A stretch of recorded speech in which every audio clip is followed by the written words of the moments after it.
Hey, we're here at Rainmaker Studio in Pasco, Washington, and we've got the great Martin Sexton with us today. Brady, how are you, brother? I've been good. Yeah, we're just going to do a quick Q&A with Martin. Forgive me for reading. I'm not an interviewer by any stretch of the imagination, but I did kind of pull a bunch of my friends who I know have been inspired by your music and who have been made better by listening to you. Whoa. Which is honest to God's truth. Sweet, we all dude. appreciate you very much. Honored. And we're happy to have you here. So why don't we just start off about talking about your early path? I mean, where are you from and how'd you start? Well, grew up Syracuse, New York, 10th of 12 kids. Moved out of there, sang a lot of 80s hair bands in high school, and then sort of grew my sideburns back and got my jean jacket back and started singing in the streets at Harvard Square in Cambridge, Massachusetts in the early 90s, and kind of started cutting my teeth in that Boston folk scene through the 90s, and worked my way onto this wonderful path that I'm on. My newest record is called Mixtape The Open Road, and this would be like the folk acoustic thing on the mixtape, and it speaks to anyone who's got to leave home from time to time, as I know you do, and goes out to my little boy.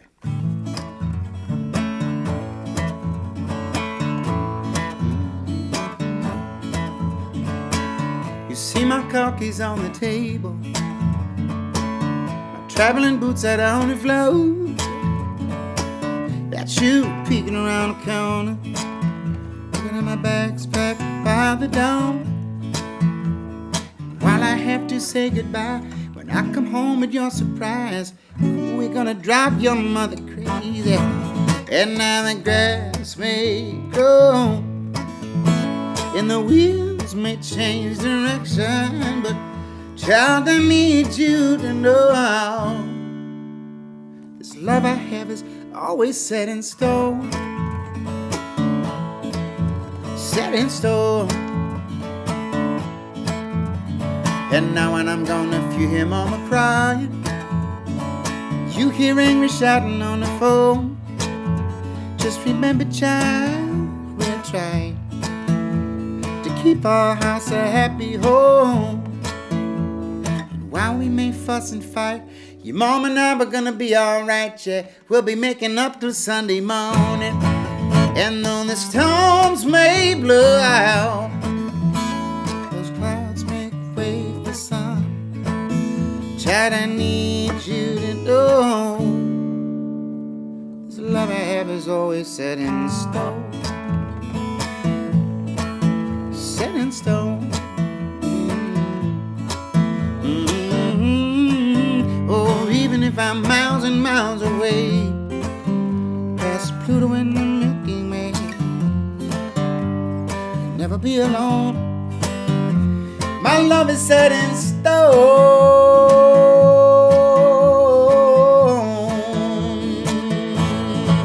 Now where's the highway road? Your love give me my sense of direction. Child, I need you to know when I'm far away from home, you never really be alone. 'Cause the love I got is set in stone.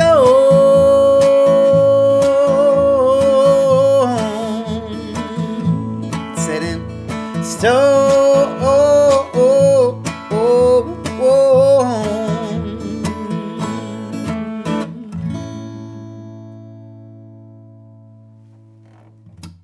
Right on, man. I never want to hear your songs end in any setting. Oh, yeah? Oh, yeah. Absolutely. You just sound good in any setting. Thank you. And so I've been pulling my friends, like I said, for these questions. I didn't want to be selfish and just eat up all the time. So Luke Basil, lead engineer here at Rainmaker, he agrees with me that you're an incredible live performer, but how do you keep that vibe with no audience or little audience when you go make your records? Because they all sound very fresh. What's your mindset? I try to do it live, try to do it like the voice you hear is what was cut with the drums and bass that day. Or yeah, most of my records are pretty much live on the floor, and that gives it a lively feel. I've never been a big fan of just playing to a click track and then adding everything on it. Yeah. I enjoy, we just do it old school. We do takes, do a bunch of takes and pick the best ones, and that's what gets on the record. And then add on some color, a couple guitars or some shakers or who knows what, or some, like to do a lot of characterized backing vocals, like Sure. a bunch of characters live in me. I'll do choir people or cowboy trio or all kinds of vocalists reside in my body, and I try to use them tastefully on records. That's awesome. So you don't have a different frame of mind going into studio versus live? Do you psych yourself up before shows and before studio time any differently? Not really. They're two different animals, One's live and there's people around and it's spontaneous and people are calling out tunes and, I love that. Right. Record is the focus time where you get in there and try to lay it on tape and get that right take. Oftentimes take one is the magic one. Right. It'll have a few imperfections, but it'll be the one with that energy of like where you're not thinking too much. So Dakota Brown is another artist. He's a local guy to here, and I'm sure he's done a bunch of recording here as well.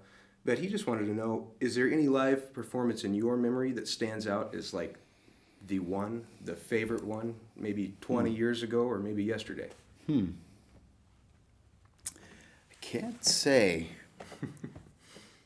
Most nights something magical happens, Oh, yeah.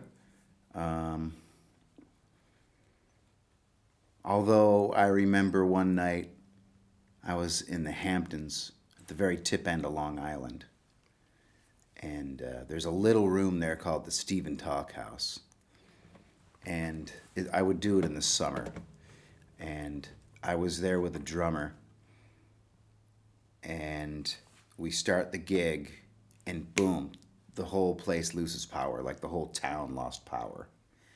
And it was small enough so that we could, he got this Budweiser box and brushes, and he played on that, and I had an acoustic with me. And then the sound guy had like a flashlight, and so he was like the spot operator. And we lit a couple candles, and we did this whole show completely unplugged. And it was really cool. And I've run into people over the years who were at that show, and they can tell me like everything I said and what songs were played, because it was just that kind of thing. And then at the very end, the very last like chord of the last song, like the lights came on, and it was cool. It was a neat magic night, and I love when that kind of stuff happens. Yeah, that's gold. Yeah, I'm I glad should probably just make it happen, like pretend the lights go out and fabricate that magic. Who would know? Right? Yeah, there's always room for politics and music, huh? Yeah. Who knows?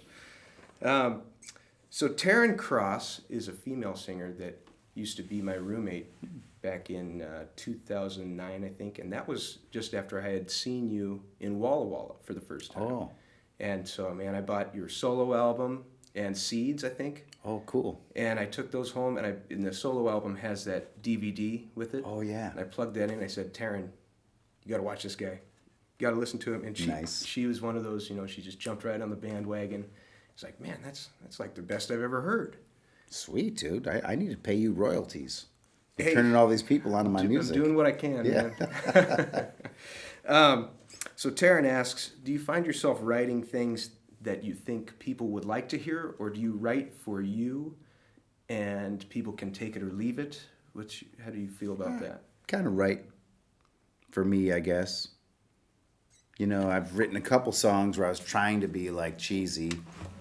Like, love is what I feel when you walk into my living room. I fall head over heels when you whisper in my ear.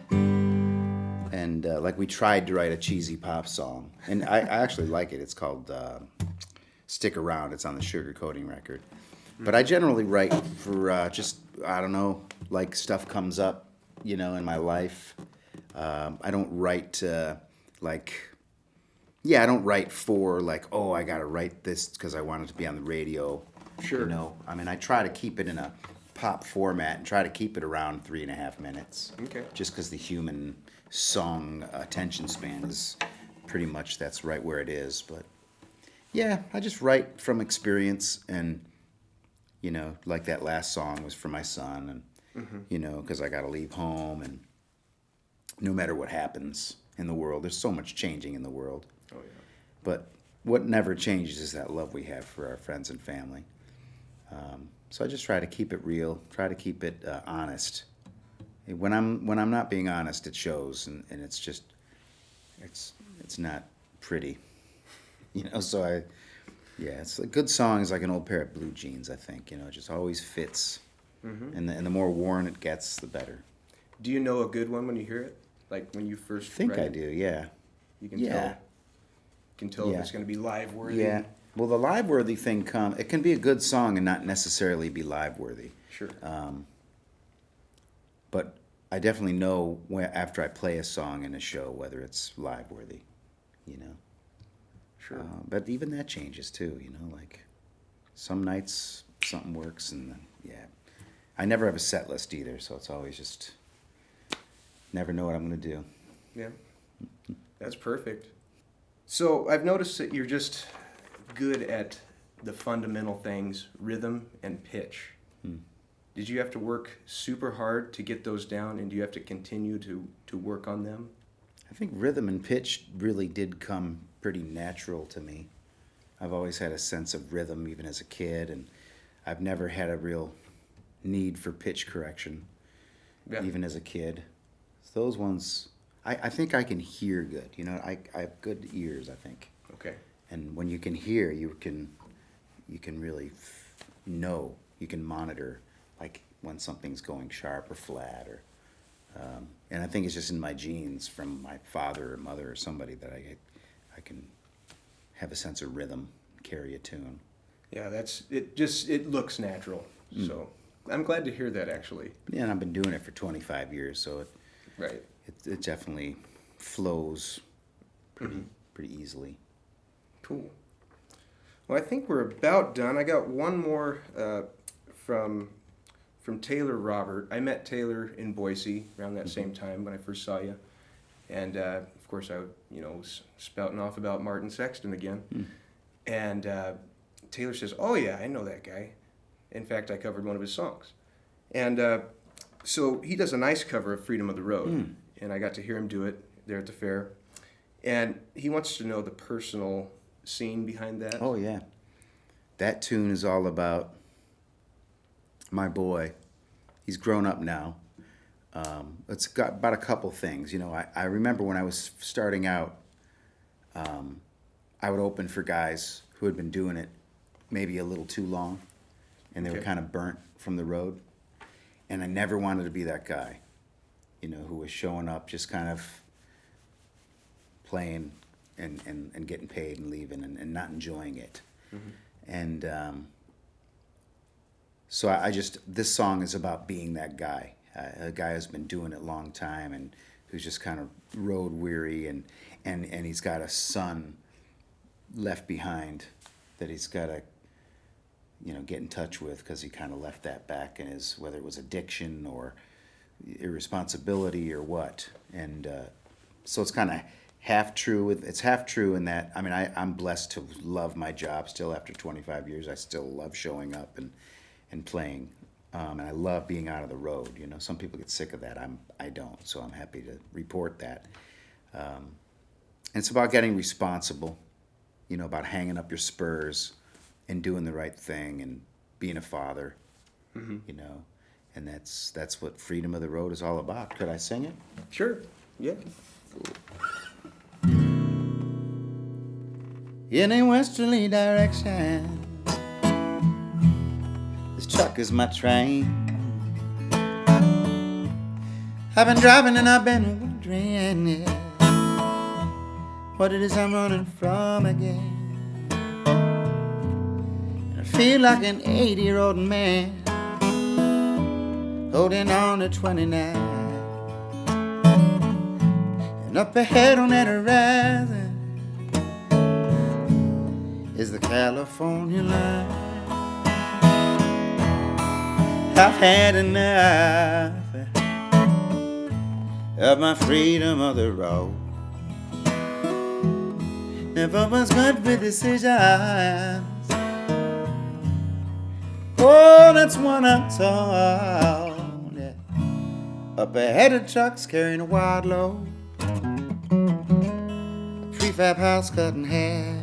A queue to the front door and 2 windows, Lord. Ain't sure whether to cry or should I laugh. You see, I broke a home on myself once. As I stumbled to the door, I read that note by the dawn's light. So don't you come round here anymore. I've had enough of my freedom on the road. Never was good with decisions.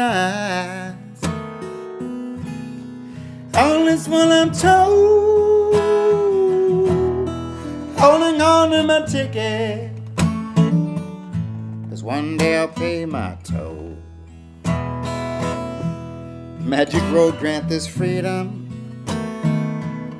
to someone else, for I'll be coming home.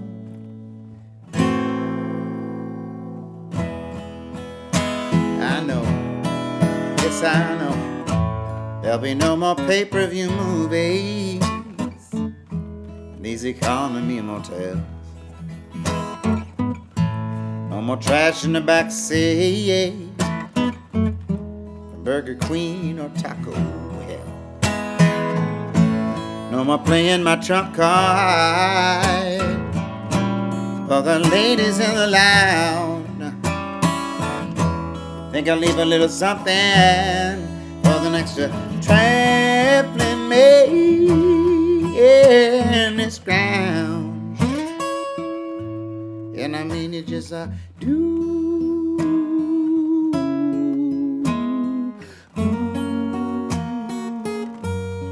I ain't gonna lie. And I know there's got to be someone out there who thinks I still got my home. I got his picture right here in my back pocket, along with these rocks I found in Arizona. I want to show him. And I return to an awkward silence.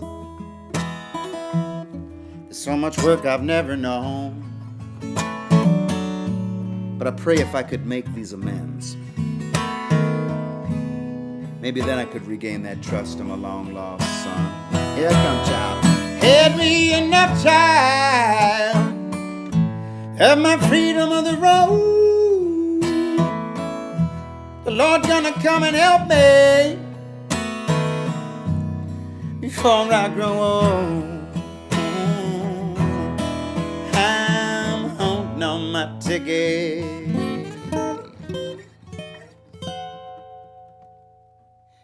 It's the day I'll pay my toll. The magic won't grant this freedom on your sweet freedom, 'cause I'm